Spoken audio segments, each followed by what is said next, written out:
El tema de esta mañana se llama Anunciando las buenas nuevas. Estamos en el libro de Mateo, hermanos, y nuestro pastor general el domingo culminaba con el capítulo 9, en los versículos 37 al 38, donde Jesús dice que roguemos y oremos al Señor de la mies para que envíe más obreros. ¿Cuántos dicen amén? Y ahora en el capítulo 10, hermanos, veremos cómo el Señor escoge a estos discípulos, cómo el Señor escoge a estos obreros y los lleva para que vean la necesidad espiritual, para que tengan compasión de esa gente. Así que los invito a que se pongan de pie y abran su Biblia en el libro de Mateo, capítulo 10, y vamos a leer de los versículos del 1 al 8.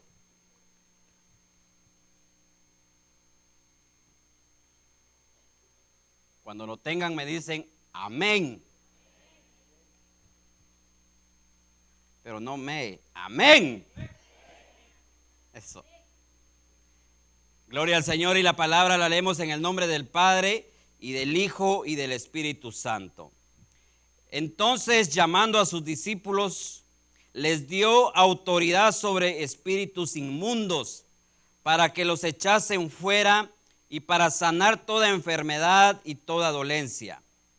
Los nombres de los 12 apóstoles son estos.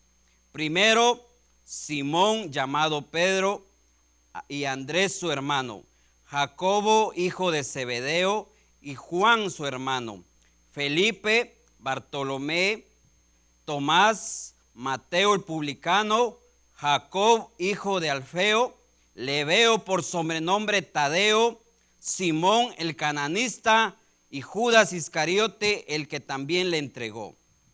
A estos 12 envió Jesús y les dio instrucciones diciendo: por el camino de gentiles no vayáis, y en ciudades samaritanos no entréis, sino id a las ovejas perdidas de la casa de Israel, y yendo, predicad diciendo: el reino de los cielos se ha acercado. Sanad enfermos, limpiad leprosos, resucitad muertos, echar fuera demonios. De gracia recibisteis, dad de gracias. Amado Padre que estás en esta hora, Señor, una vez más te damos gracias, Padre, por el inmenso amor y tu fidelidad que tú tienes para con nosotros, después de que nos das ese gran privilegio de estar aquí en tu casa, adorando y glorificando tu nombre, Señor. Señor amado, en este momento encomendamos a ti nuestras vidas, nuestros corazones, Señor, abiertos a recibir lo que tú tienes para nosotros en esta hermosa mañana, Señor. Señor amado, si alguien en medio nuestro tiene alguna dificultad o está enfermo, Espíritu Santo, obra en la vida de cada uno de ellos, Señor. Asimismo, Padre, te suplico que uses mis labios, uses mi vida, Señor. Ayúdame a que cuando abra mi boca, Señor, sean tus palabras que salgan dirigidas por tu Espíritu Santo. En el nombre de Cristo Jesús te damos la honra, la gloria y el honor. Amén y amén. Muy bien. Tomen sus asientos, amados. Gloria al Señor, qué bueno. En estos versículos que acabamos de leer, amados, podemos ver que Jesús escoge a sus 12 discípulos. Un discípulo creemos y sabemos que es un alumno. Y aquí Jesús los está graduando, dándoles la autoridad, dándoles el poder, dándoles instrucciones específicas de cómo ellos tenían que ir a compartir el reino de los cielos. Dándoles instrucciones que iban a ser atacados por compartir el evangelio. Gracias al Señor, ahora nosotros estamos en un país donde realmente no somos atacados, hermanos. Estamos en un país donde nos permiten predicar el evangelio. Estos discípulos, amados, habían presenciado la autoridad de Jesús cuando Él enseñaba. Ellos habían presenciado la autoridad que tenía Jesús cuando echaba fuera a los demonios. Miraban el poder que tenía Jesús. Estos discípulos también fueron y vieron y fueron testigos de una serie de milagros que su maestro había hecho. Y ahora Jesús, su maestro, les está dando ese poder, les está dando su autoridad para que vayan, sanen y echen fuera a los demonios. Estos milagros serían sus credenciales de ellos para que salieran y compartieran el evangelio en el camino. Algo que me llama la atención, y no sé si a usted, hermanos, algo que me llama la atención es de que Jesús, hermanos, cuando seleccionó a sus 12 discípulos, Él no seleccionó a gentes ni religiosas, ni gente estudiadas, ni gente capacitadas, sino que Él escogió a gente sencilla, gente común para compartir el evangelio. Él escogió a un Pedro, a un Andrés, a un Jacobo, a un Juan que eran pescadores. Escogió a un Mateo que era recaudador de impuestos. Recogió a Simón, un rebelde contra Roma. Pero estos hombres tenían algo en común, amados, que ellos dejaron todo por seguir a Jesús. Abandonaron todo lo que ellos hacían por seguir al maestro. Hoy en día, muchos creyentes, amados, pensamos que solamente Jesús llama a ciertas personas para que hagan esa labor. Muchas veces pensamos que Jesús solo llama a gente estudiada, a gente capacitada para que hagan el trabajo que estos discípulos hicieron. Se nos ha metido eso en la cabeza. Y muchas veces se nos olvida lo que dice Hechos 1:8. Y realmente si yo le pregunto, yo he preguntado, hermanos, yo le pregunto, ¿usted conoce, usted sabe lo que dice Hechos 1:8? Ah, sí, yo sé. Recibiréis poder cuando haya venido sobre vosotros. Usted se da cuenta, hermano, ha pensado la palabra que significa eso, y recibiréis poder. Hermanos, Jesús nos está dando ese poder que tenía Él cuando Él sanaba, cuando Él echaba fuera a los demonios. Ese poder usted y yo lo tenemos, amados. Y dice, y recibiréis poder cuando haya venido sobre vosotros el Espíritu Santo. Y me seréis testigos en Jerusalén, en Judea, en Samaria y hasta lo último de la tierra. Quizás diga usted, pero ¿cómo voy a ir hasta el último? Pero saben, hermanos, cuando usted come en la cafetería, cuando usted pide el número 1, el número 2, el número 3, esa ofrenda va para misiones. Y ahí estamos compartiendo el evangelio hasta lo último de la tierra. Se nos olvida, hermanos, que usted y yo tenemos al Espíritu Santo. Porque cuando usted y yo aceptamos a Cristo, automáticamente el Espíritu Santo entró en nuestra vida. Yo no sé si usted lo cree, pero yo sí creo que cuando yo acepté a Cristo Jesús, Él inmediatamente, automáticamente el Espíritu Santo vino y habitó en mi vida. Así que usted y yo tenemos ese poder. Tenemos esa autoridad, hermanos, para anunciar las buenas nuevas de salvación a este mundo que tanto lo necesita. Si en algún momento hemos dudado de nuestra capacidad como discípulos de Jesús, recuerde, amado, que la función del Espíritu Santo que hace en nuestras vidas es de fortalecernos, es de capacitarnos para seguir haciendo lo que Jesús nos ha mandado hacer. Así como usó a Moisés con una vara, así como el Espíritu Santo estuvo con Moisés en esa vara, cuando Moisés alzó la vara y ese mar se abrió y el pueblo pasara en seco. Así como David con esa piedra, estaba el Espíritu Santo con él, y esa piedrecita derrotó a ese gigante Goliat. Usted y yo tenemos al Espíritu Santo, amados. Ese mismo Espíritu Santo que estuvo con ellos está con nosotros. Muchas veces dudamos, hermanos. No dudemos. El Espíritu Santo, hermanos, habla a través de nosotros. ¿Qué debemos de hacer para tener ese poder, para estar llenos del Espíritu Santo? orando, estudiando su palabra, para que cuando usted y yo compartamos el evangelio, no sea usted el que hable, sino que sea el Espíritu Santo que convenza a la gente de pecado, de justicia y de juicio. No somos nosotros. Porque nosotros, hermanos, en lugar de compartir la palabra del Señor, si no tenemos al Espíritu Santo, ¿qué hacemos? Juzgamos. Porque no tenemos el amor del Espíritu Santo. Porque no hacemos las cosas como deberíamos de hacerlas. Pero si usted y yo estamos llenos del Espíritu Santo, el Espíritu Santo va a convencer a la gente de pecado. No va a ser usted ni voy a ser yo. No nos sintamos menos, amados. No nos sintamos que no valemos para Cristo. Es que yo no estoy capacitado para hacer esto, lo que ese hermano hace. Sí está capacitado. Lo que pasa es que hay veces, hermanos, que el temor nos estanca, nos da miedo.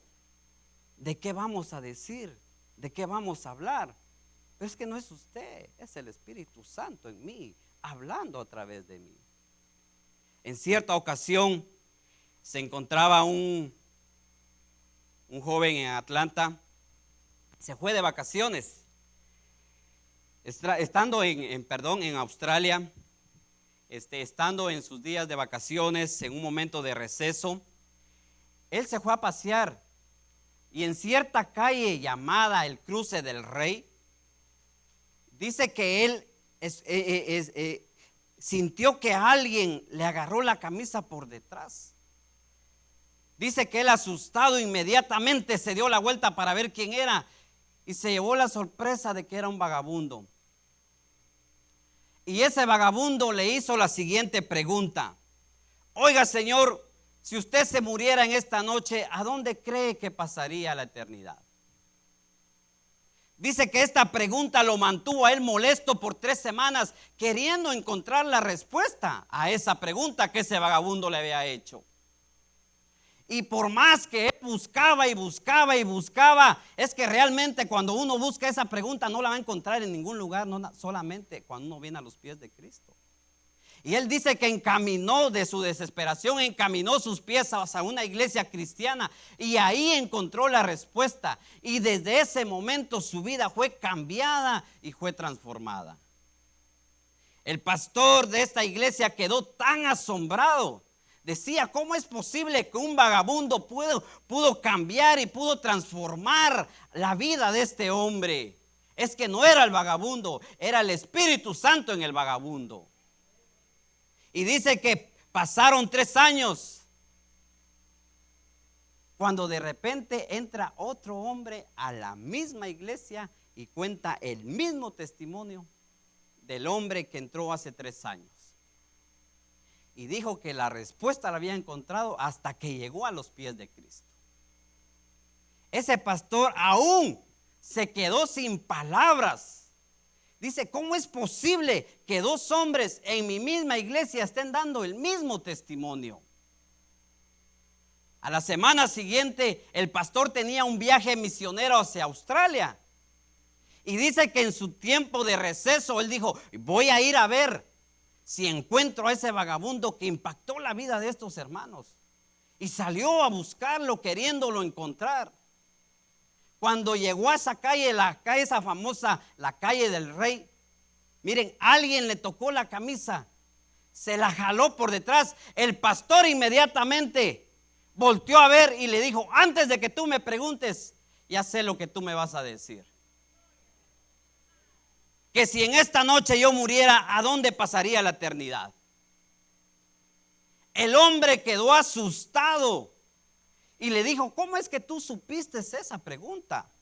El pastor le empieza a narrar la historia de que 2 hombres habían llegado a su iglesia y habían contado el testimonio de cómo este vagabundo había impactado la vida de ellos.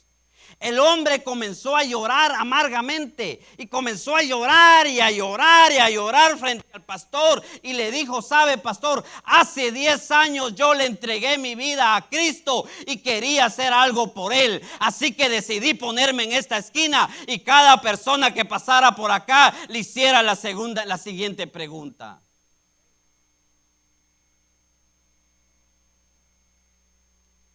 y lo vengo haciendo ya por 10 años.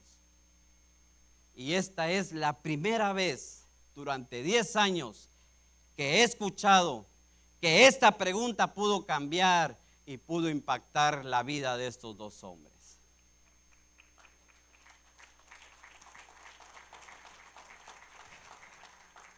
El Señor Jesús no llama solo a personas exitosas ni estudiadas. El Señor Jesús llama a personas humildes, personas sencillas, personas que estén dispuestas a compartir su palabra. A esas personas el Señor usa. Hombres y mujeres que le digan al Señor: heme aquí, Señor, aquí estoy, envíame a mí. Hombres como la fe de Abraham, que no les importó a dónde Dios lo iba a llevar, ni de qué manera lo iba a usar. Esos hombres anda buscando el Señor en esta mañana. Necesitamos, hermanos, no le pongamos excusas al Señor. Lastimosamente en nuestra iglesia y en muchas iglesias más, amados, y lo digo así, hermanos, porque el Señor me lo puso, ha entrado en nosotros esa enfermedad que se llama el sí pero. Porque muchas veces le decimos al Señor: Señor, envíame, úsame, pero Señor, llévame allá donde está la necesidad, pero no cuestionemos al Señor, hermanos. No condicionemos al Señor de la mies. Yo siempre me hago esta pregunta y la comparto siempre en el distrito. ¿Será, hermanos, será que el Señor usa a estas personas que siempre están renegando, que siempre ponen peros al trabajo que están haciendo en la obra del Señor? Pensemos por un momento. Yo no sé si usted se ha dado cuenta, pero estamos en los tiempos finales. Y el Señor anda buscando gente como Pedro, gente como Andrés, gente como Simón, gente como Mateo, que estén dispuestos a ir y compartir las buenas nuevas de salvación allá afuera, a un mundo que está realmente perdido, amados. Por un momento reflexionemos en estas preguntas y dígale al Señor: Señor, ¿qué clase de discípulo soy? ¿Será que soy uno de esos 12 que sale a orar por los enfermos? ¿Será que soy uno de esos 12 discípulos que sale a liberar a los que están endemoniados? ¿Será que soy aquel pastor que dejó las 99 y salió la una que estaba perdida? ¿O será, mi amado, que hemos perdido nuestro enfoque ya de lo que Dios nos mandó a hacer en esta tierra? Hoy en día, amados, vivimos en un mundo lleno de distracciones, en un mundo que absorbe nuestro tiempo, y realmente no es nuestro tiempo, es el tiempo del Señor. Pero muchas veces nosotros abusamos de ese tiempo y lo usamos en otras cosas cuando realmente es el tiempo del Señor. Hay tantas distracciones, amados, e incluso, amados, me da tanta tristeza. E incluso en el mismo pueblo del Señor, hermanos, hay muchas distracciones que nos desenfocan del llamado al cual el Señor nos ha mandado a hacer. Cosas que la gente habla, que la gente dice, que vienen y me desenfocan de ese llamado que Dios me mandó a hacer. En cierta ocasión, un hermano llega con el pastor y le dice: ¿sabe, pastor? Me voy de su iglesia. El pastor le dice: bueno, ¿pero por qué se va a ir de la iglesia? Es que no me gusta, dice. Lo que pasa es de que cuando llego, miro a la hermana que está hablando mal de la otra hermana, subo al templo y el hermano que está en la puerta no me da la mano, entro a la iglesia y veo a los de la alabanza, cantan desafinados, y luego voy y me siento en esa silla y el hermano que está a la par mía está con su teléfono, está texteando, y es por eso a mí no me gusta eso, pastor, así que me voy de su iglesia. El pastor le dice: bueno, usted lo ha decidido, está bien.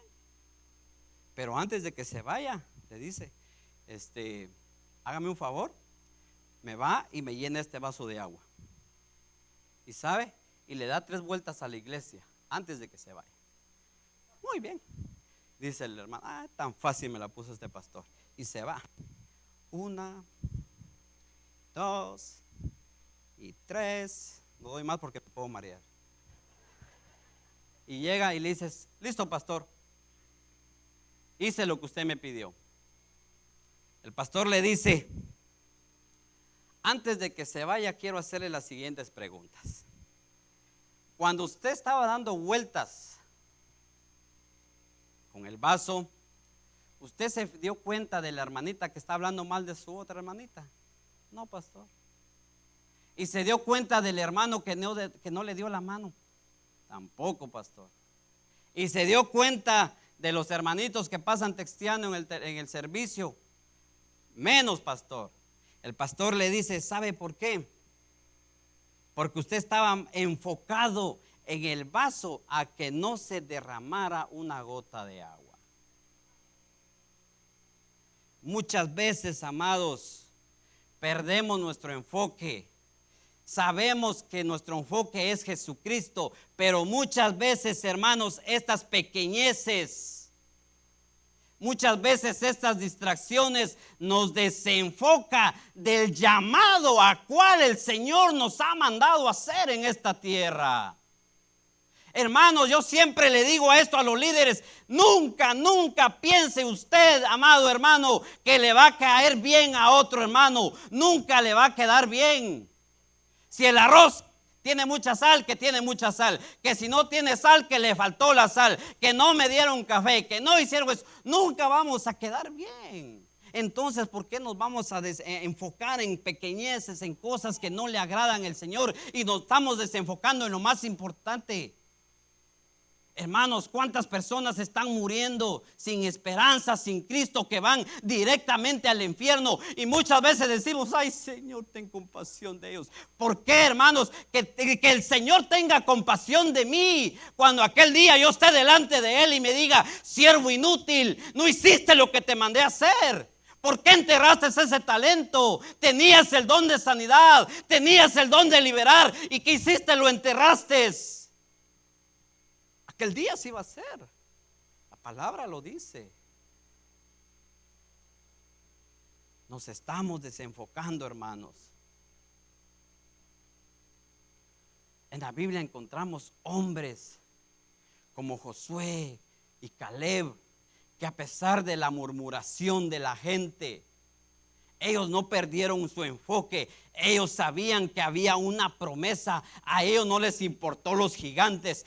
Su mirada estaba en que ahí estaba la promesa, en que ahí estaba la tierra prometida.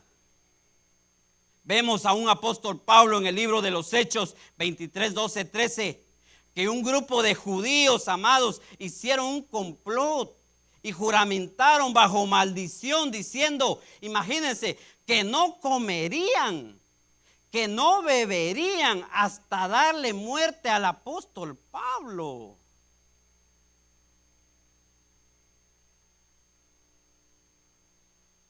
Pero a pesar de todo eso, hermanos, a pesar de las oposiciones, a pesar de los golpes, a pesar de los naufragios, a pesar de las noches sin dormir, el apóstol Pablo tenía fija su mirada. Él sabía cuál era su llamado. Él sabía que tenía que ir a compartir el amor de Cristo. Él sabía que tenía que ir a compartir el poder redentor de nuestro Señor Jesucristo.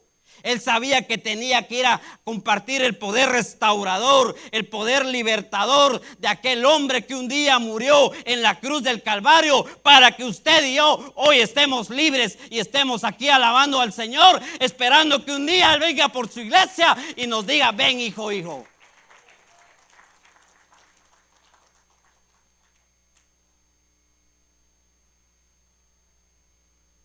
Realmente el apóstol Pablo, hermanos, estaba viviendo y cumpliendo lo que dice Mateo 10:16.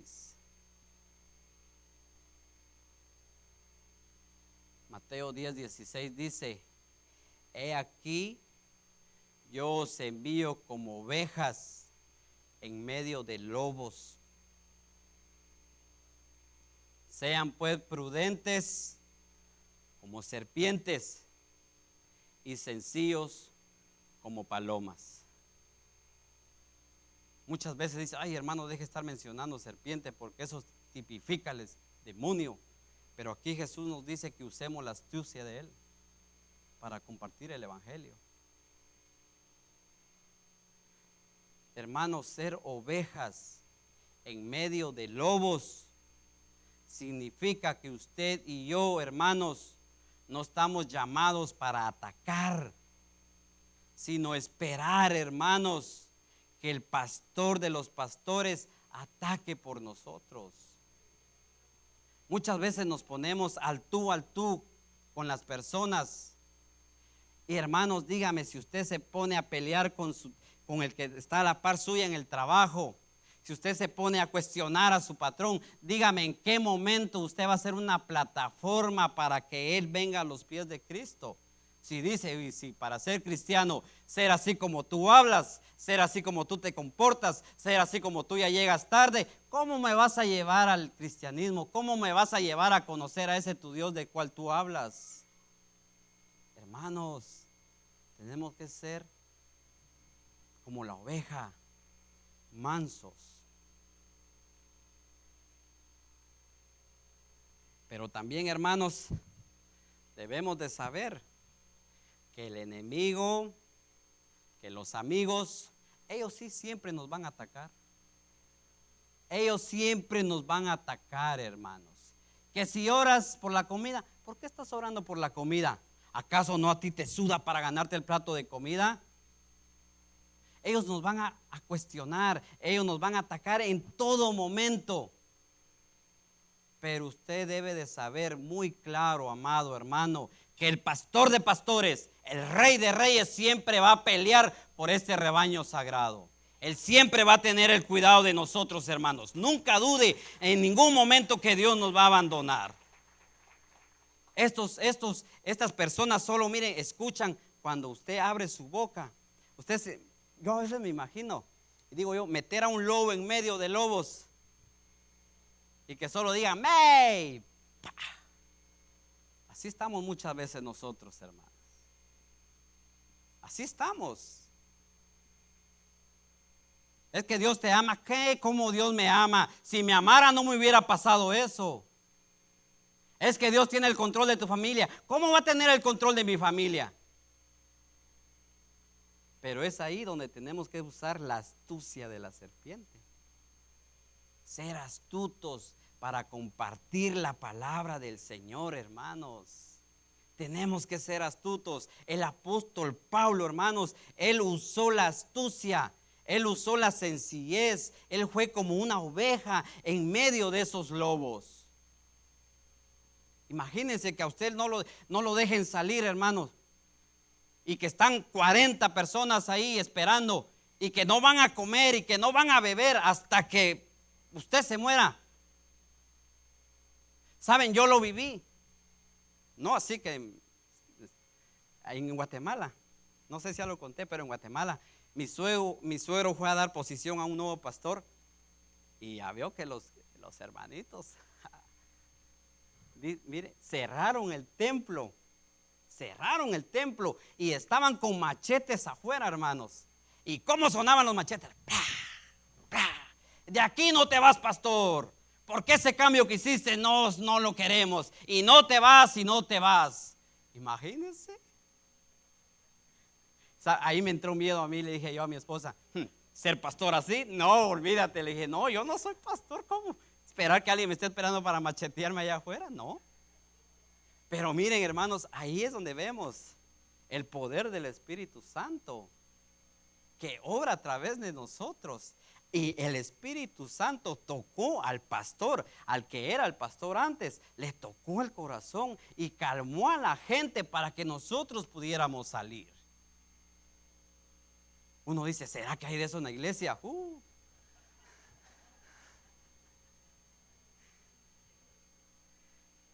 Seamos astutos, hermanos, como la serpiente, y sencillos como paloma. La mejor arma que tenemos para defendernos, amados, de los ataques del enemigo es orar y es escudriñar la palabra del Señor. El Señor nos ha dejado su bendita palabra, hermanos. Es nuestra arma efectiva con la cual usted y yo nos protegemos de los dardos del maligno. Efesios 6:17 dice: tomad el yelmo de la salvación y la espada del Espíritu Santo, que es la palabra de Dios.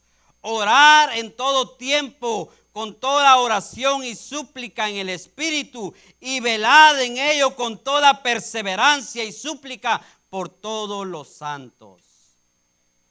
Orando y leyendo la palabra, hermanos, vamos a salir victoriosos. Recuerde, hermanos, que la batalla, recuerde que esta guerra ya está ganada, mi amado. El enemigo ya está derrotado, hermano. Pero hay que estar astutos, porque el enemigo siempre va a estar ahí queriendo dar sus últimos. Usted ve a un soldado cuando ya está a punto de morir, siempre en las películas era mueres. El enemigo no va a estar contento. Siempre va a querer tirar sus. Cierta ocasión, hermanos, el enemigo entró, no quiso, entró a atacar la vida de mi hijo, a Abner. Y saben, me enojé tanto, no con mi hijo, sino con el enemigo. Y le dije: tú no sabes que herencia de Jehová son los hijos. En el nombre de Jesús te me vas en esta mañana y dejas libre a mi hijo. Y entró un odio, un rencor, un enojo, hermanos, y empecé a clamar la sangre de Cristo y agarré: te me vas de mi casa en el nombre de Jesús. Y sí, se fue.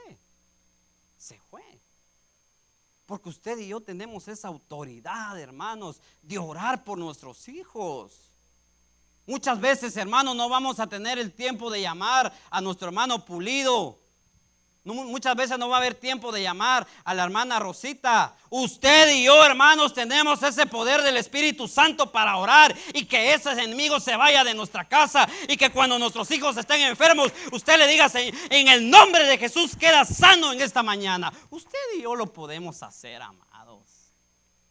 Muchas veces nos enojamos: es que el pastor no viene a orar por mí, me ve enfermo y no viene a orar. Pero si usted tiene la autoridad, ¿acaso solo el pastor tiene el Espíritu Santo?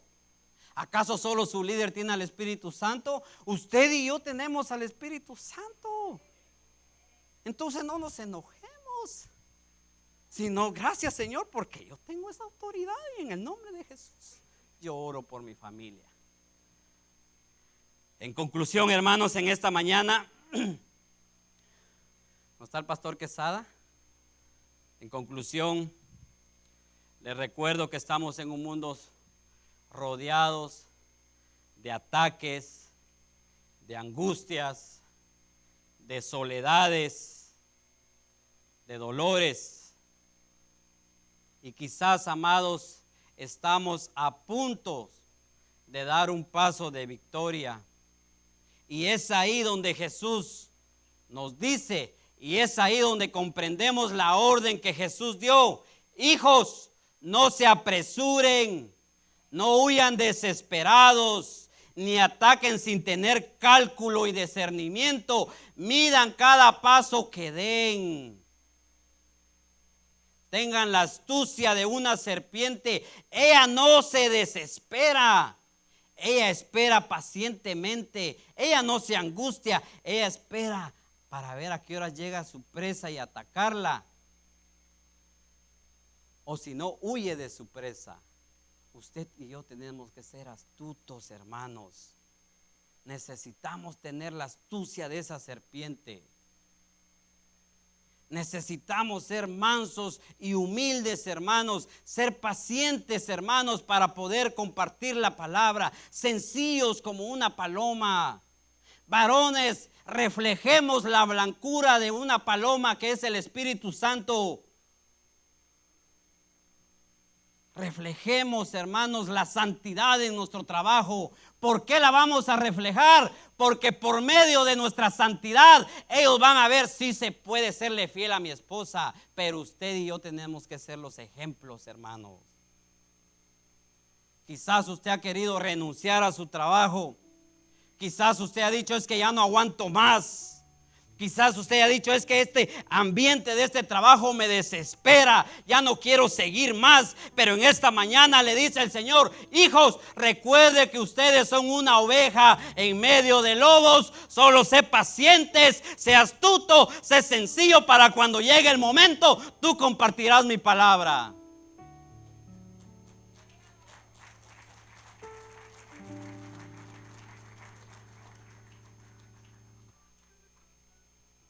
Quizás en este momento estamos pasando o están pasando en su matrimonio o en su familia, y su hogar se encuentra como aquel horno donde fueron echados aquellos 3 hombres. Pero el Señor dice en esta mañana: hijo, ¿por qué temes? Solo sé astuto, sé paciente, no estás solo, yo estoy contigo. Yo pelearé por ti y tú solo mirarás.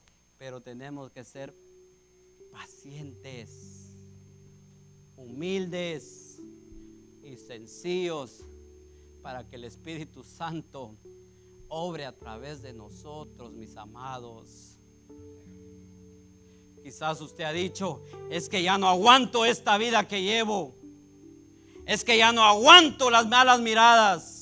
Es que ya no aguanto que las calumnias. Es que ya no aguanto que la gente habla mal de mí. Ya no aguanto, Señor. Y el Señor dice en esta mañana: sé paciente, ten paciencia, aguanta, hijo, aguanta, hija.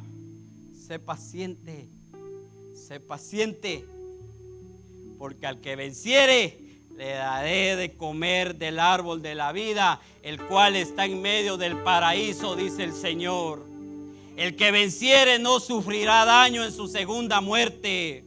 El que venciere daré de comer del maná escondido, y le daré una piedrecita blanca, y en la piedrecita escrito un nombre nuevo, el cual ninguno conoce sino solo aquel que lo recibe. El que venciere, yo le daré una columna en el templo de mi Dios, y nunca más saldrá de ahí. Y escribiré sobre él mi nombre de mi Dios, el nombre de la ciudad de mi Dios, la nueva Jerusalén, la cual desciende del cielo de mi Dios, y mi nombre nuevo.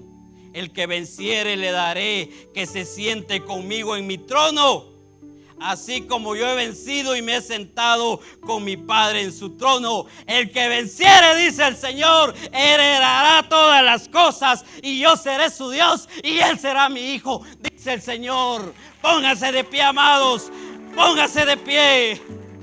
Yo siento la presencia del Señor. Ay, santo.